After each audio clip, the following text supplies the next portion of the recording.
Good evening and welcome to Quorum. This is our 34th season of providing you a direct link to your state legislators. I'm Stephen Caranda.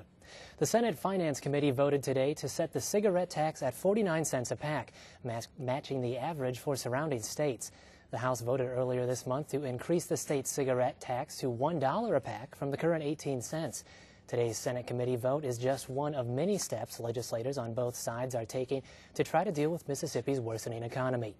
Governor Haley Barbour has already been forced to cut state agencies around $200 million to offset falling revenues. How will the legislators find the money to fund the needs of state government, and what will be the funding priorities? Our guest tonight will answer those questions and more. We have with us from the Senate, Senator Billy Hughes, who is President Pro Tem of the Senate. He's serving his 17th year as a lawmaker. Senator Hughes is from Gulfport and represents District 49 in Harrison County. Also with us is Senator Terry Burton. Senator Burton is chairman of the Elections Committee. He's from Newton and represents District 31 in Lauderdale, Newton, and Scott counties. Senator Burton is serving his 17th year in the legislature. From the House, we have Representative Joseph Warren, chairman of the House Rules Committee. Representative Warren is from Mount Olive and represents District 90, which includes the counties of Covington, Forest, Jefferson, Davis, Marion, and Simpson. He's serving his 29th year in the legislature. And also Representative Brian Clark, who's serving his 5th year in the legislature. He's vice chairman of the House Rules Committee. Representative Clark is from Pickens, representing District 47 in Attala, Holmes, and Yazoo counties. Welcome to all of you, and thanks for joining me tonight. Thank you. Thank you. Glad to be here. For 34 years, your phone calls have been an important part of the program. The toll-free number from anywhere in Mississippi is 1-877-405-5247. That's 1-877-405-5247. You may begin calling us with your questions for our guests. For those of you on the internet, you can email your questions to quorum@mpbonline.org. Also, tonight's Quorum program is being simulcast on MPB Radio. First, before we get into any specifics, let's paint a bigger picture of where the state's at right now. Just this week, thousands of new layoffs were announced nationally, and economists are predicting job losses here in Mississippi could reach close to 15,000. Senator Hughes, from your perspective, how bad is it right now? How concerned are you? We're all very concerned. We know that we have some deficit issues and items to deal with from just the 2009 fiscal year budget. I believe the estimate we were about $65 million short on just the 2009, and the picture for 2010 is pretty bleak as well. We know that we can't raise enough money to cover all the challenges that we face, and we're going to have to look at some funding cuts. There's already been some taken, as you know, where the governor has instituted some cuts, and we're going to just try to look for ways to maximize our money and provide the services that we can. But we have some very hard choices ahead of us. You know, economists are saying that it's hard to predict how far this situation is going to last because we don't believe we've hit bottom yet. So everybody's concerned back at home and certainly here at the Capitol. Senator Burton, would you echo those comments? I agree with Senator Hughes. I think that we still have a downward trend for the next few months, maybe a couple of quarters, before we see it level off and maybe start to turn around. We have to be very cautious, but we can be optimistic as well. When this thing does turn around, we're going to see huge growth in the state. We just have to weather the storm, be prepared to do the things necessary to see us through it, and move forward at the end of the financial situation. And we'll do that. We're going to be very, prudent and cautious with your tax dollars. Try to make sure that we do the right things. And Representative Warren, from your perspective and members of the House, what are you thinking about the current situation the state's facing? Well, we've got to be real careful with our money. It's a small consolation to say that our surrounding states are in worse shape than we are. Tennessee, Alabama, Louisiana, they all have higher deficits than ours. I believe Florida is about $2.2 billion. And, if we were in California, we'd really be hurting because they've got a $44 billion deficit. But we're just going to be real careful. We're going to have to be innovative, and maybe raise a little money. I believe we'll see an increase in our tobacco tax. We might be able to increase some fees. Just be innovative, no new programs, get the biggest bang for the buck that we can get. Just be real conservative. And Representative Clark, what are you hearing from legislators and your area in particular? Well, I'd like to echo everything everybody else said. First, Mississippi, not the first time we've had economic problems in this state, and we've always managed to get through it. And this time is going to be no different. I think we're going to have to anticipate on having at least 2 years of a slumping economy, and which means that we're going to have to be conservative when it comes to our rainy day fund. We're going to have to make sure state government is run as efficient as possible. And we're going to hang in there, and I think ultimately at the end of the day that we're going to end this session and we're going to fund state government to a level that is going to be comfortable with everybody, and just wait for the turnaround. And again to you, Representative Clark, are you seeing any areas of the state that are being hit particularly hard? I know North Mississippi, for example, Toyota delaying its plant, Caterpillar, Whirlpool announcing job cuts. Have you been hearing from North Mississippians? Well, yeah, North Mississippi has been hit hard. They had a plant closing, from my understanding, earlier this month or the end of last month. The Toyota plant came as a real big disappointment, not just for North Mississippi, but for the entire state. But the thing about it is that the Toyota is still committed to moving forward in the state. You can't really blame them for halting production, considering the economy and especially the condition that the automotive industry is right now. All over the state, you are hearing concerns from citizens. You're hearing concerns about whether they're going to have jobs. And I've also been hearing from state employees. There are state employees there who know of our budget situation, and they're concerned whether they're going to have a job come next year. Representative Warren, what are you hearing from, or what have you been seeing in your area, Southeast Mississippi? Well, in the Covington County and the Pine Belt area, we've not had what I call massive layoffs. We have had some jobs eliminated. But I think what's happening not only in my area but then all over the state is that people have become real conservative with their money, and they're not spending money. They're they're trying to be wise, not spend any more than they have to because of all the uncertainty out there. Because nobody knows when they might lose their job. There's the old saying, when you lose your job, it's a recession, but when I lose my job, it's a depression. So they don't want to get in a depression. And I think because of that conservative attitude, they're not going out there and they're not buying the household appliances and all these things that they normally buy, not going out to eat as much at night, just trying to squirrel some money back and try to set on it to a certain extent and try to ride all this out. And as a result, though, that doesn't stimulate the economy. That kind of tends to hold things down. And one thing that this has been happening in North Mississippi is the Cooper Tire and Rubber Manufacturing Plant. There's been some legislation to try to keep that in the state. Senator Hughes, what happened with that legislation? Well, let me back up a bit. Mississippi, we're fortunate that we're kind of insulated against some of these things. We're not protected, but when these economic reverberations occur, we usually get them later than most other areas, and hopefully and typically our history shows that we tend to come out of them sooner as well. But we're being conservative by nature, that helps us.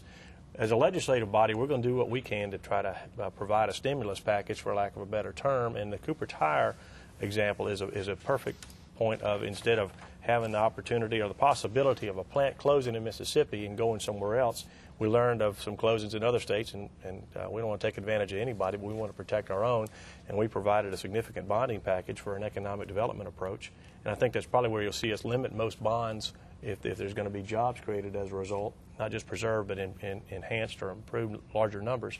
So the Cooper Tire was a very sensible thing for us to do as far as keeping the jobs we have, keep that plant open. And we have, any type of bonding issues that we do, they have to be certain assurances of jobs created, the economic impacts, and if they don't meet the standards that we put into these particular bills, we start to get our money back. So those have to be adhered to and seen to, but I think it was a very smart move for us to protect our Mississippi jobs. And Senator Burton, a lot of people would say job creation and preventing job loss, as this bill did, is one of the keys to economic growth here in Mississippi. As lawmakers, can you realistically hope to continue achieving that, what you did with the Cooper plant here, keeping jobs in Mississippi, and hopefully drawing new jobs to the state? Why, sure. That's what we have to focus on in these tough economic times. We don't need to focus on new programs. We certainly don't have the money to spend on those. We certainly don't need to focus on expanding programs that we have, increasing state jobs and those kinds of things, because we don't have money to do that. What we can do is create an environment that would encourage jobs to locate and stay in Mississippi. As a matter of fact, I'm a co-author on a bill that does for the furniture industry a similar approach to what we did with Cooper Tire. It would authorize a tax credit for every job that is retained and every job that is moved here from somewhere else in the furniture industry.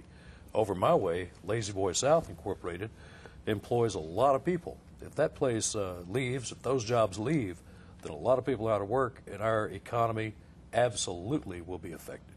So if we can hold on to these jobs in the furniture industry by offering tax credits, do some things to create an environment where people will want to locate in Mississippi when they do start the projects that are on the books and future projects, continue to provide the Mississippi Development Authority with the tools they need to go out and recruit industries. Those are the things that we can do that don't cost money, but will set us up for that optimistic, pot of gold at the end of the rainbow once the storm is over. And I believe we have a caller who may be touching on this issue. Jean from Jackson, go ahead. Jean from Jackson, are you there? Yes. Go ahead with your question. I would like to know how we senior citizens can possibly meet the taxes that are being leveled on us when our income was not made as it is today, large incomes.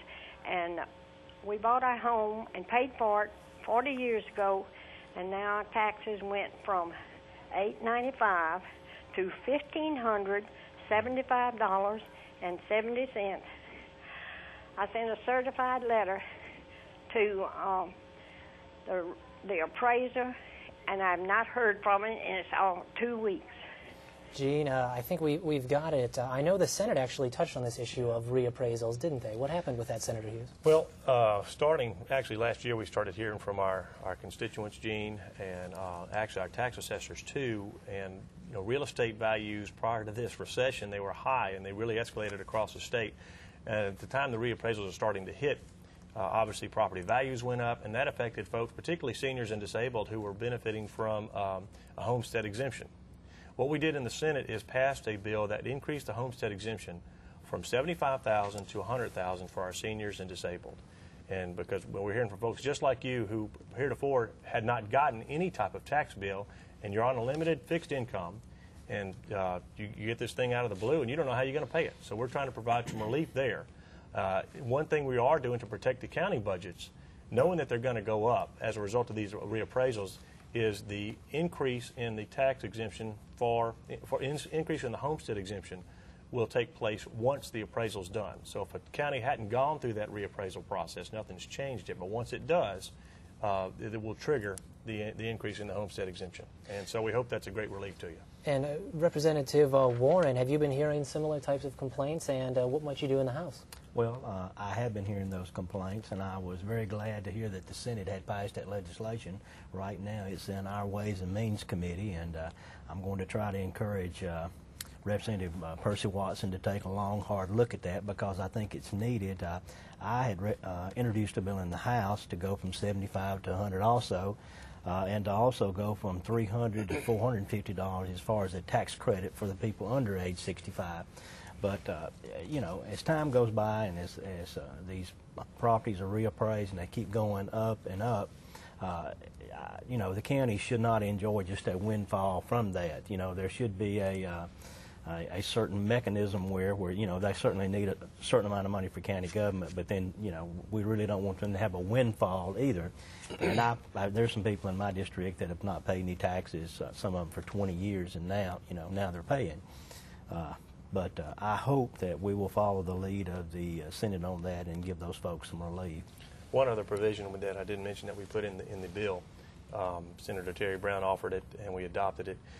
Typically when reappraisals occur, the increase in taxes for counties, the budgets automatically go up. And basically what we said is whatever the increase happens to be, they have to reduce or adjust their millage to where it's equal to the previous year prior to the reappraisal.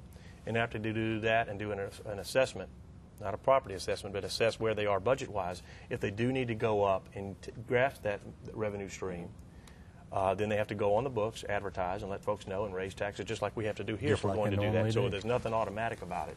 And we think that's a good provision and protects the public. And Stephen, to that point, the best thing we can do right now for the people of this state is let them keep as much of their money as possible. That's right. Because we need them to spend, because that's what drives the economy.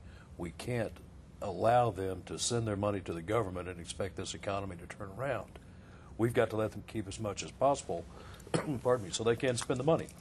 Secondly, we've got to make sure that that we don't initiate programs that are going to hurt them in some way, shape, form, or fashion, and ask them to send us more money. So, spending, you know, in a reasonable, responsible way, squirreling back some, like Representative Warren talked about, but really, we've got to let them keep their money. We can't tax our way out of this thing. We can't create new programs, and that's what's so important to the average taxpayer back there. Any way we can save them. You touched on this a minute ago, Representative Warren, keeping spending down, possibly trying to maintain the rainy day fund as much as possible, priority in the House? Well, it is, and of course, we are fortunate in that we do have a sizable rainy day fund. I think that was pretty smart collective thinking on all our parts to come up with that, because it does allow us to have some income there to fund our most important priorities. And you don't want to spend that all at one time. You want to be very careful with how you spend it, but I'm just so glad that we do have it. And for years, you know, we've had a 2% set aside of our budget. Admittedly, in the last couple of years, we've had to spend that money to get by, but I think that's a very good idea also. But as far as I know, very few states have that concept of setting aside a percentage of the general fund amount for a rainy day, and it is certainly raining now, so we are going to have to utilize some of that money. Now, how much, I don't know, but I'm just glad that we've got it. And I think we've got a caller on the phone from Vicksburg. I missed your name, caller from Vicksburg, but go ahead. Yeah. Do you support or oppose legislation to require all nursing homes to be insured? This is actually a question that came up last week. I believe the concern is that some nursing homes aren't insured. Senator Hughes, have you been hearing anything about this? Not too much. I didn't get the caller's name, but typically if you're going to be in business of any sort and you're serving the public, you probably need to be carrying insurance just from a liability standpoint. I did not realize that there were nursing homes out there that aren't insured. If that's a concern, we need to you know, find out what's going on and find out the reasons why they would not carry insurance. But under the licensure provisions of the Department of Health and CON processes that they have to go through, I just can't imagine that there's not some requirement for insurance out there somewhere. But if there is a reason to look into it, we'll take a note and do that. And there's presently a bill pending in the House Public Health Committee that's going to do exactly that, require nursing homes to carry a minimum amount of liability insurance. Apparently, somewhere over the years, it must have been an oversight, because I'm like my colleagues on the platform here, is that I can't imagine CONs and license being issued to a nursing home or hospital that don't require some type of minimum insurance. So that's something that my understanding that the House Public Health is going to take a look at, and I am in support of that. One thing that has been happening, obviously, with the governor's cuts were some cuts to MAEP. One thing the House has done to try to restore some of those cuts is focus on looking at cigarette tax dollars to possibly restore those cuts. What's the situation with that now? Well, what we've done is we early on passed a 82-cent per pack increase, which you hear various numbers, but I think around maybe $200 million to increase the general fund. And one day last week we passed an appropriation of $68 million to try to restore the cuts to MAEP. And I know I speak for the Senate also. If there's any way that we can fully fund MAEP, we want to do that, because for most of us, that's our first priority, to fund public education in a way that they can adequately educate our kids. So we've done that, and I know the Senate, they're going to have some tricks up their sleeve, so to speak, to do the same thing, and I think we're working towards the same goal to fully fund MAEP.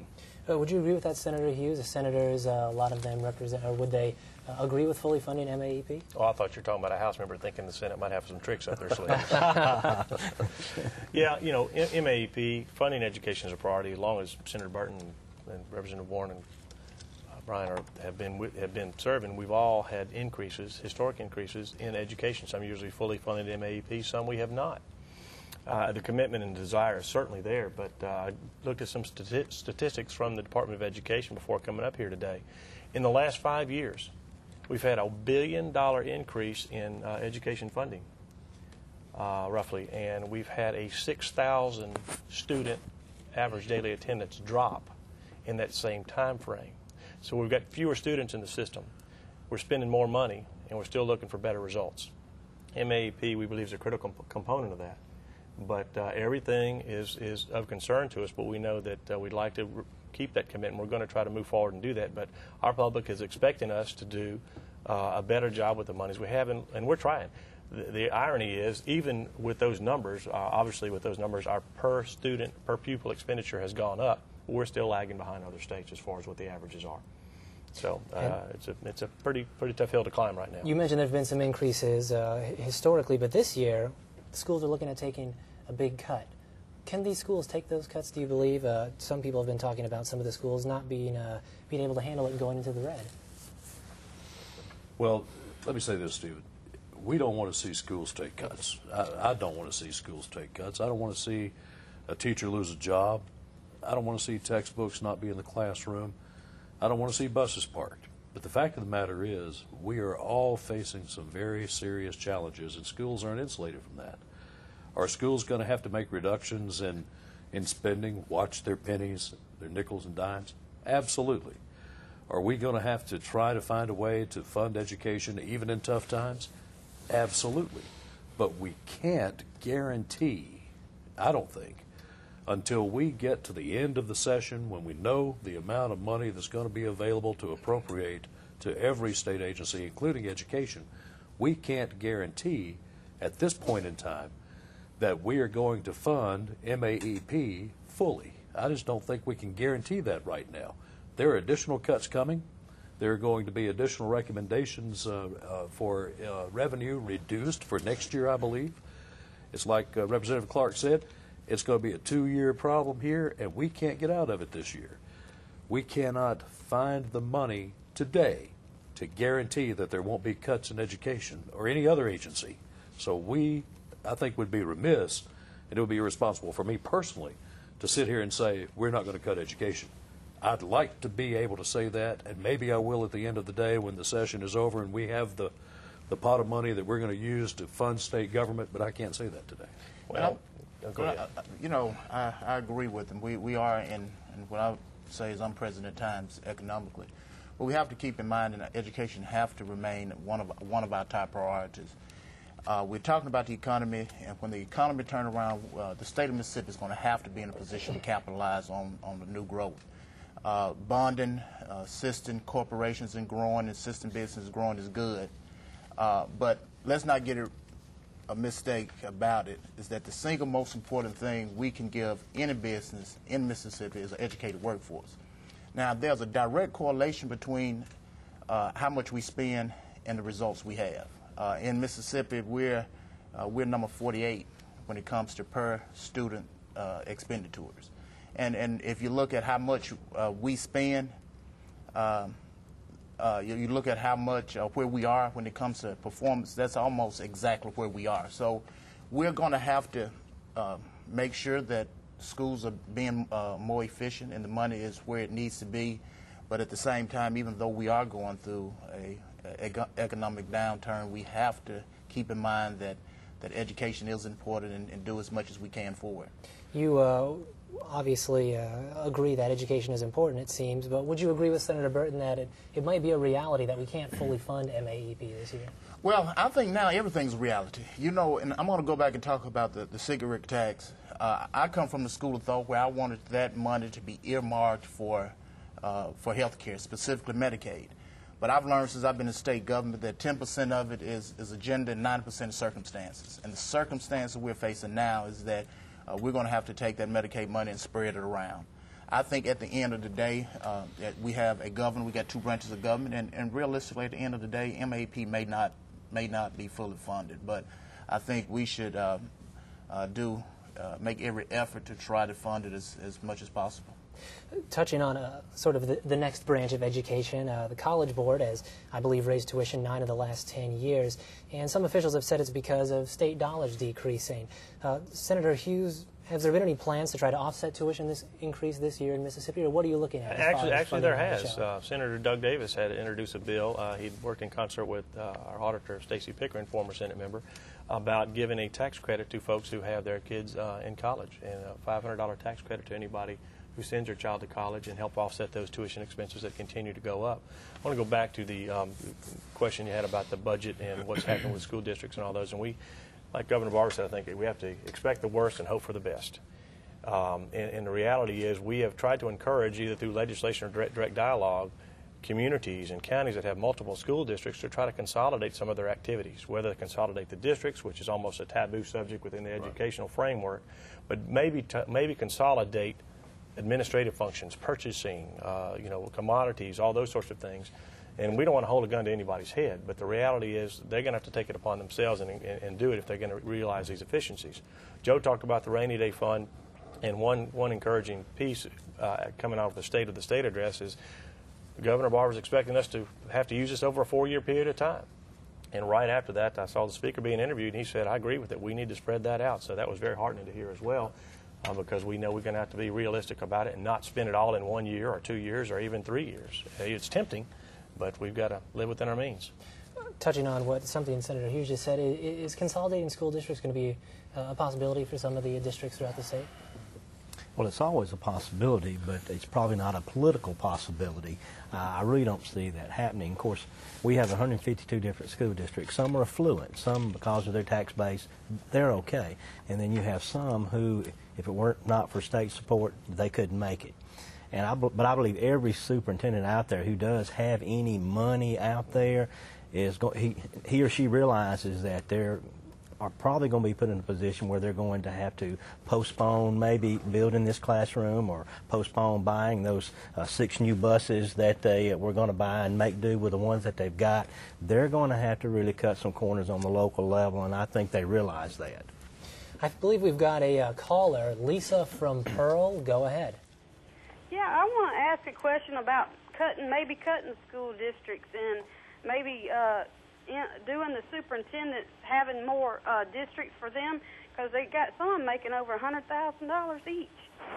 And I think Lisa's touching on something we were just talking about. Are those the types of efficiencies that consolidating school districts might improve? Well, the school of thought is that if you could consolidate education, you save some of the cost of,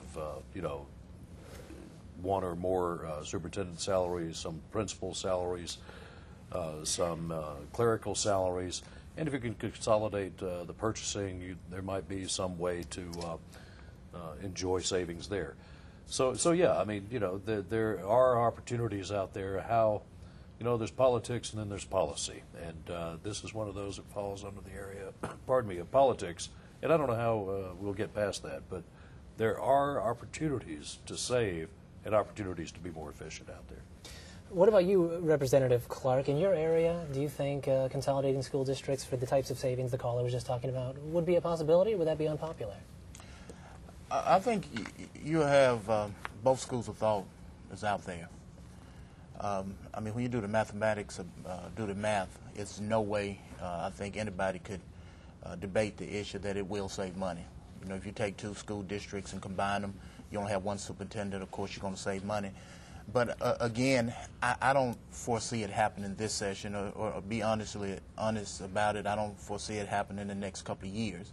But I think it's some dialogue that the legislature should have. But ultimately, personally, I think it should be left up to a local decision, and let local communities decide ultimately whether they should combine the districts that's located within their community. We've got an email about an issue we were talking about just a moment ago. We've got Johnny, who says, I have a manufactured home, but I do not own the land it is on. Why can I not get a homestead exemption? I don't think this is fair. I've lived here since 2001, and he, or she adds, I should say, the taxes are too high. That's Johnny. Senator Hughes, what the Senate pursued in a homestead exemption, that would exclude these types of situations? Yeah, we're not making fundamental changes to the framework of the law. It's just the real property, and it is defined in law as far as what constitutes that and what does not. And site-built homes, permanent structures, and mobile homes or modular homes do not qualify under the current rules and regs as permanent structures. So we relegated it and left it to deal, as Senator Burton said, we're not creating any new programs or changing any, but we're working within existing ones to try to help folks. And put money back in their pockets. There's, I'm sure, a lot of people in Johnny's situation. Is this something that possibly now or in the future could be a possibility? It'd be very difficult to be able to claim homestead exemption on property you don't own. I mean, that's the reason for the exemption goes to the property owner. Obviously, the person who owns the property can't claim homestead exemption either because they don't live there. So it being considered a temporary house or a temporary living situation is the reason why it can't be called a homestead exemption. So. Another issue that's been obviously is always big here in Mississippi is health care. And this week, Governor Barber spoke out against a bill to reauthorize and expand the state children's health insurance program. And I believe we have a quick cut of what he said this week. We do not turn away children. Any eligible child that signs up for S-CHIP, we sign them up and then figure out how we're going to pay for them. And as I say, in the past, the only way we have made it is by reallocated money that wasn't spent from other states. This does give us a larger grant than we used to get. However, it does not give us a grant that would cover all the children in the state. And my point is that should be the starting place. The starting place is that every state should either receive or be guaranteed that there will get enough money to cover all the children under 200% of poverty before we start letting New York and New Jersey cover children whose families make $80-something thousand a year. The governor's concerns here are, I believe, that there are some higher income states than Mississippi, and now they're getting exemptions for the S-CHIP program. This new bill that's working its way through the legislature, how closely are lawmakers following S-CHIP legislation? Well, I'm following it very closely from the public health standpoint, serving as chairman of the subcommittee on Medicaid's budget and so forth, you know, making sure that we are going to be able to take advantage of some of the federal incentives that might come down, additional FMAP or whatever the case may be. That's the reimbursement rate or the match of federal dollars. So we're looking at that very closely. We're watching it very closely. And I know that, talking about the cigarette tax, one of the ways they want to pay for it is with a 61-cent federal excise tax on cigarettes. So, you know, and additionally, I understand they can do another 17 cents administratively without legislative action. So that would be a 78-cent increase in a pack of cigarettes at the federal level. That's how they plan to pay for it. So it isn't fair for New Jersey, New York, some of these other wealthier states to be able to cover children at 300% of poverty or 350% of poverty when they won't let Mississippi get enough money to cover our children under 200% of poverty. The governor's exactly right on that. We need to get our fair share if we're going to participate in the program. Our children deserve to be covered just like the children in any other state. But we want to make sure that we do it right. If y'all will recall, probably over 10 years ago when we had the first CHIPS program come out, we had an explosion of folks register and get on the program, tens of thousands. And what we heard as we started doing the face-to-face interviews and authorizations and those, that people who did not qualify or need, they would take their kids off of their work insurance that they already had, and they'd go put them on CHIPS. And there were so many that were being signed up that the caseworkers couldn't keep up with the numbers and, you know, qualifying and all that. So we had an abundance of folks that could afford their own insurance, but they got on and overloaded the program, and it caused us a lot of expense problems. So with this new round, we want to make sure that we get it done right, and those that are in need, that we provide for those who can't afford to be on their own private insurance or insurance through work, that's where they need to stay. And Stephen, we have this situation even with Medicaid. As Senator Hughes said, where you have individuals out there whose children are covered by private insurance, either through a divorce decree or whatever. They're covered by private insurance, but they qualify for Medicaid, and they end up filing on Medicaid instead of the private insurance. Those are the type of situations we've got to catch and stop so that the Medicaid monies are used by those people who have no other option. And moving over to the House, what are House members thinking about this legislation as it moves through? I heard you agreeing with some of the things, I believe, that the senators were saying. I think it's just, just common sense that we are very limited in the amount of money that we have. We want to help people who really need help. We don't want to help people who have other insurances that they could file on. I, for one, I think people should be accountable, and they should try to take care of their children as best they can. We want to help those that, for whatever reason, can't. But we're not in a position to be shoveling out money to people who could afford, the insurance for their children themselves. So anything that the feds could help us do with the CHIPS program, I'm very interested in that if it'll help our kids down here. And of course, I think we're all waiting and watching about the $850 billion stimulus package just to see just how that will affect us in different areas. And supposedly education, health care, there's a lot of things being talked about. And if it passes, whether you're for it or not, if it passes, hopefully, I know we can certainly put that money to good use.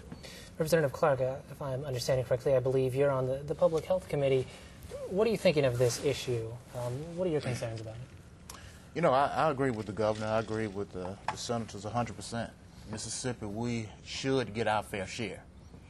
But I disagree with the approach of not supporting the program because we're not. Because the fact of the matter is that there's thousands of children in the state of Mississippi who honestly depend on the S-CHIP program, and without it, they wouldn't have no other health care available to them. It's a lot cheaper to pay for health care when a child is sick opposed to waiting until it get to the point where he or she have to go to the emergency room. But I do agree with the fact that if you have other means, especially if you can afford other means, it's important that you do it, because what you're doing is you're taking away the opportunity for a more deserving person to have that health care service. For these people, not the ones who may be eligible for insurance through their job, but who really, as you said, rely on the S-CHIP program, I think it's probably a long shot that it wouldn't be reauthorized. But would there be other options for them if that was the case? Well, for some people, no.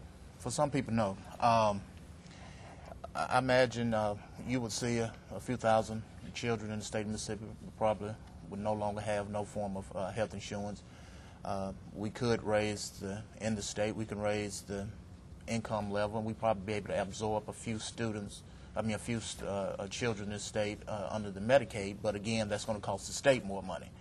And I agree with the fact that in this present economic situation, we can't afford to expand programs. And we also have to anticipate on the economy, people getting laid off. And I think at the end of the day, we got to anticipate on the Medicaid roll possibly increasing because people are no longer going to be employed, and then they're going to qualify for the services. So you have to take all of that in consideration when you're looking at the whole situation. I believe we've got another caller, Brenda from Poplarville. Go ahead. Yes. Is there a law in the state of Mississippi that prohibits smoking in health care facilities? That's my first question. That might be best for you, Representative Clark, being on the Health Committee. Yes, that's a good question. I know last year we passed legislation that I know outlawed it at the University Medical Center and all of their campuses around the state. I'm not aware of any legislation that's presently in law that outlaws it in other healthcare facilities, but it may very well be. Publicly owned buildings. In all publicly owned buildings. Right. The smoking ban is in effect for all publicly owned buildings, with the exception of universities. That's the one exception. I'm having trouble hearing you. Brenda, it sounds like there is, it appears, a law on the books to prevent that. You also had a second question? Well, are nursing homes exempt from that law? Brenda, what it is, if it's, as Senator Burton was saying, it's publicly owned buildings. Our authority goes to any publicly owned buildings, any governmental buildings, and if there's a nursing home that the government has authority over, then we have extended that smoking ban to those facilities.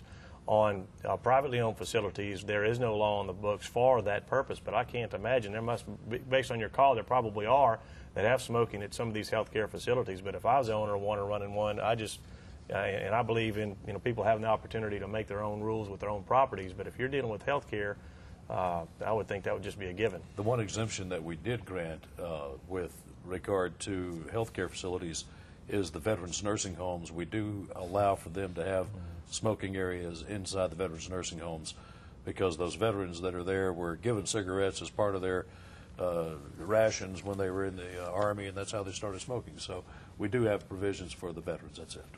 And the House Public Health last week had a hearing on a statewide ban on the smoking in public facilities. There is a bill filed in the House, but at this time I haven't heard any word whether it's going to be taken up or not. We've got an email here touching on an issue that we spoke about a few minutes ago, consolidating schools. This emailer, Tom, says, consolidate the K-12 school districts on a per-county basis. It will reduce the 152 public county school districts into simply 82. Majority of superintendents make six-digit incomes, whereas most teachers can't make over $50,000.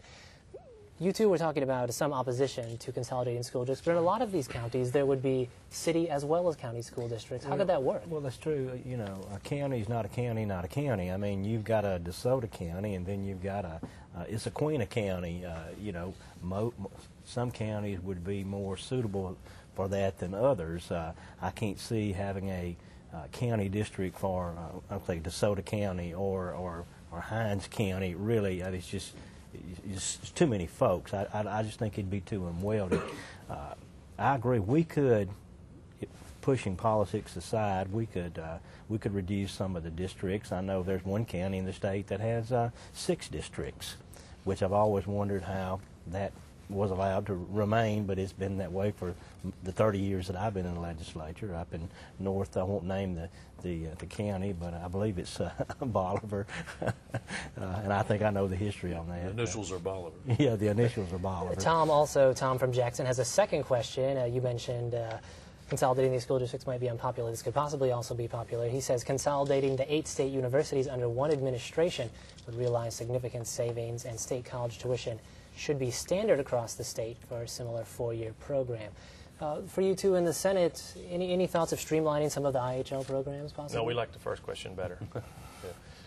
Well, there's always discussion about that. It comes up every year, not necessarily in a bill being introduced, but when you're on the campaign trail or when you go to the Rotary Club or the coffee club at Hardee's or whatever, you're going to find that people will ask you, why don't you consolidate those universities and save some money? Well, the fact of the matter is they tried that several years ago, and it just didn't work. The politics of it just didn't fall into place. And again, that's one of those tough deals where it's going to be very, very difficult to get the votes to do it. So why put yourself through the heartache of trying to do something you're not going to end up getting done anyway? Everybody feels very strongly about their connection to one university or another, and you know it's okay if it's somebody else's, but when it's yours, it's a different deal, and it is a very, very difficult political hot potato. With respect to the K-12 institutions, I mean, there's no set formula county to county, and they do vary. And I think DeSoto County may have one singular district, and they're heavily populated and they're growing. Harrison County, at the opposite end of the state where I'm from, we have 5. Yeah.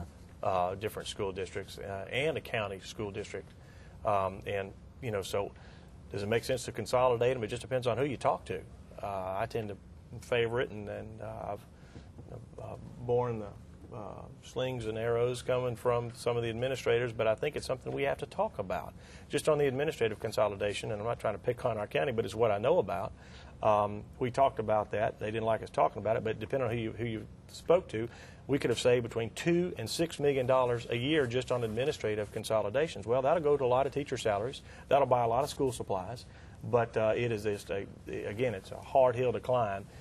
But at times like these, we've got to give serious consideration to it. And if we're not, we're being irresponsible. And touching on the IHL institutions, you think as much opposition to streamlining some of those as there might be for streamlining the local school districts? Well, as long as all the personnel would be from the University of Southern Mississippi, I'd be for it. Touching on the very issue that Senator Hughes was just talking about. I think that it would be just, you know, I don't mind fighting for something if I think I've got even a halfway chance of getting it accomplished, but when you just know that you're beating your head against a brick wall and there's just no point in pursuing that. One thing that we were talking about just a moment ago was S-CHIP, the S-CHIP legislation moving through the U.S. legislature, and how it might be funded. It would increase federal tobacco taxes, as someone mentioned. If you included the Mississippi House proposal, that would mean a $1.43 tax increase here in Mississippi.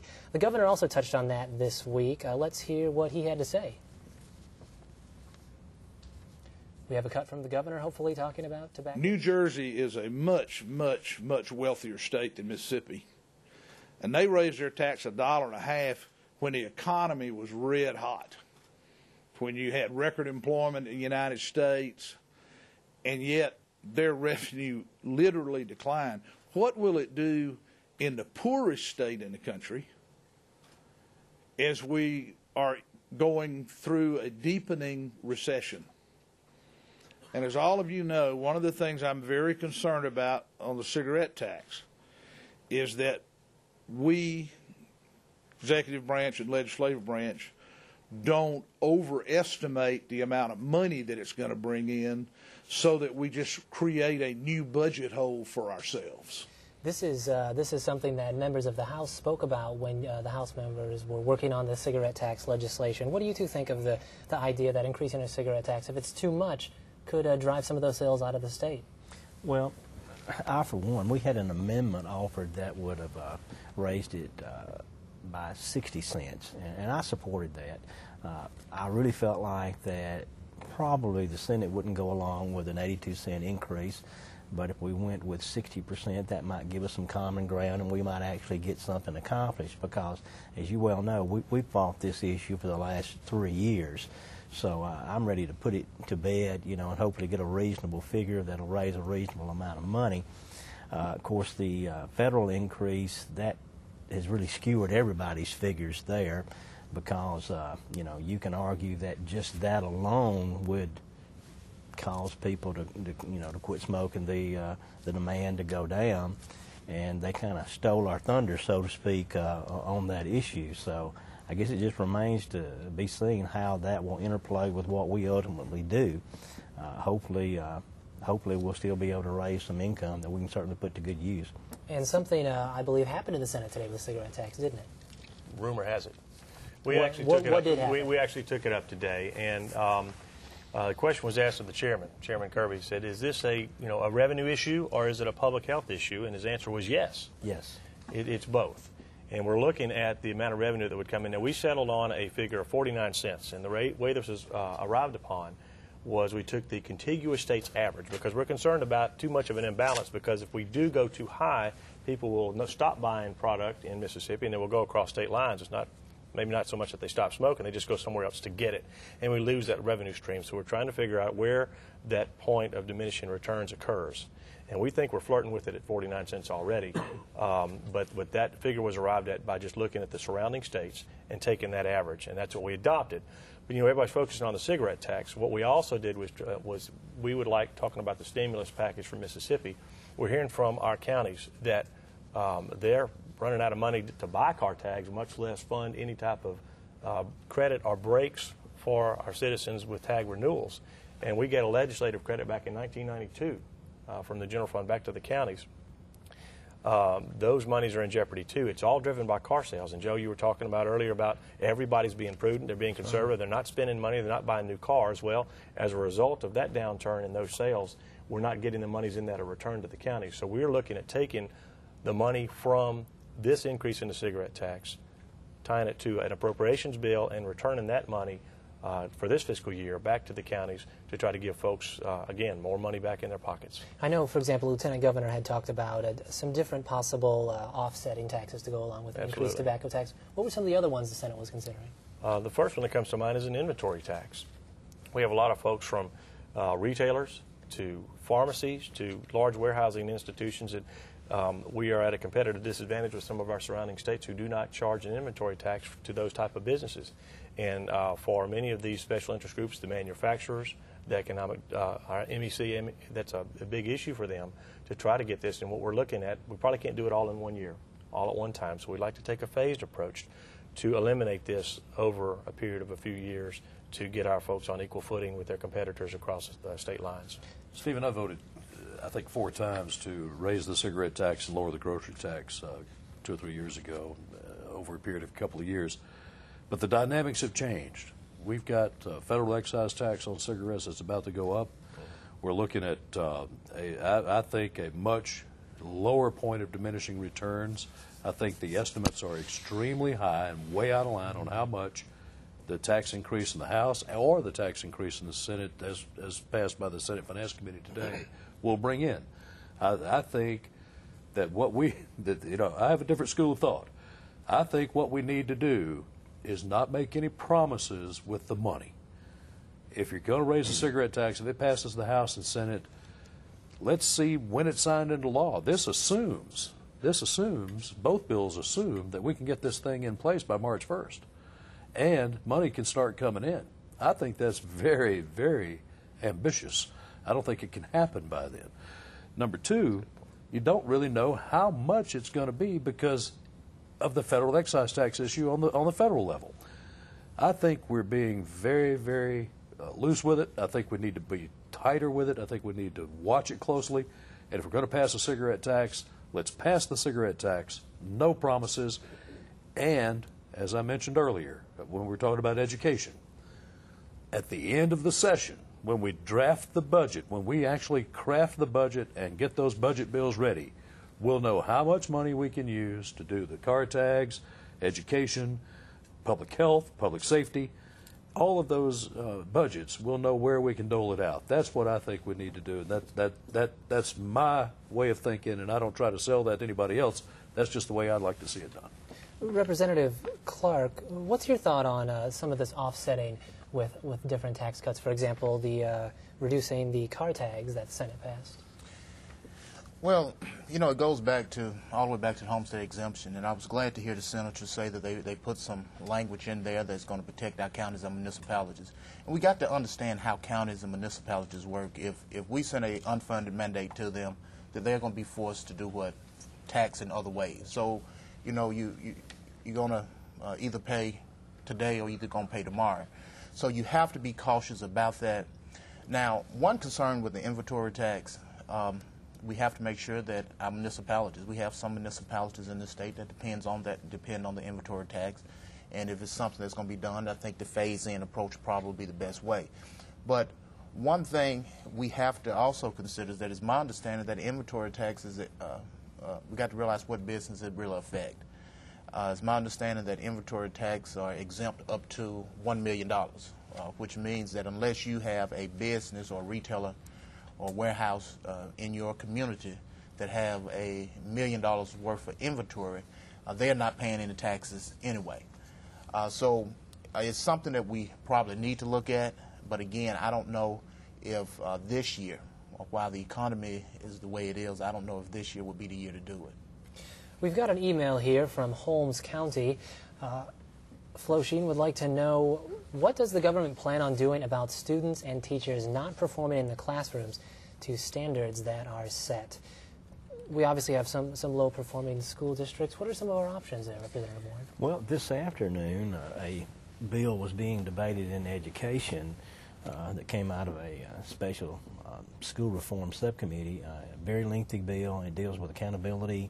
It deals with underperforming schools, sets new definitions for underperforming schools.